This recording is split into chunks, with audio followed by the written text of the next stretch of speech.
l'inauguration, la consécration de ce temple de Gwanzi Saint-Pierre est déjà un joyau de réalisation parce que ce temple réunit tous les rites taoïstes et au-delà des rites taoïstes, c'est-à-dire la sagesse, la philosophie, il y a aussi ici un moment de culture avec la communauté chinoise de La Réunion et aussi un moment de culture ouverte avec toutes les autres communautés de La Réunion.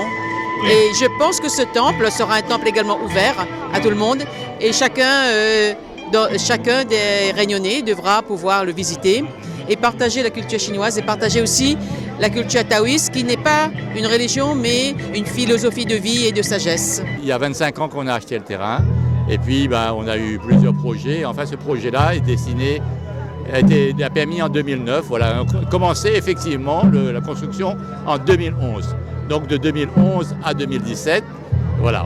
Et en plus, on n'a probablement pas fini de construire. Le projet, d'une part, le temple de Gwanzi de Saint-Pierre, qui est un temple historique, qui a accueilli les premiers immigrants chinois donc en 1844, et était vraiment trop petit et ancien.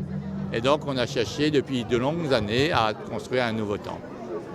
Et voilà. Et on a eu l'opportunité d'acheter ce terrain, donc il y a une vingtaine d'années.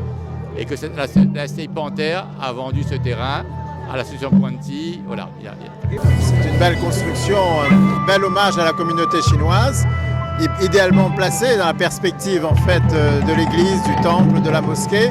On a cette construction qui est une étape maintenant obligée dans le vivre ensemble, dans l'amitié, dans la bienveillance réunionnaise. Et puis évidemment pour toute la Réunion, c'est un lieu splendide. Je voudrais vous féliciter tous les uns et les autres pour ce travail long, mais en même temps un résultat qui est à la hauteur, je pense, des attentes et des espoirs de chacun d'entre vous. De dire à M. Roland Hoc, qui aujourd'hui assume cette responsabilité, là aussi avec beaucoup de sérieux, en n'oubliant jamais vos racines, en n'oubliant jamais d'où vous venez, en n'oubliant jamais la part qui est celle qui doit être réservée aux anciens. Donc dire à M. Roland Hoc que nous sommes extrêmement fiers de pouvoir aujourd'hui partager ce moment avec lui et avec l'ensemble des membres de la communauté.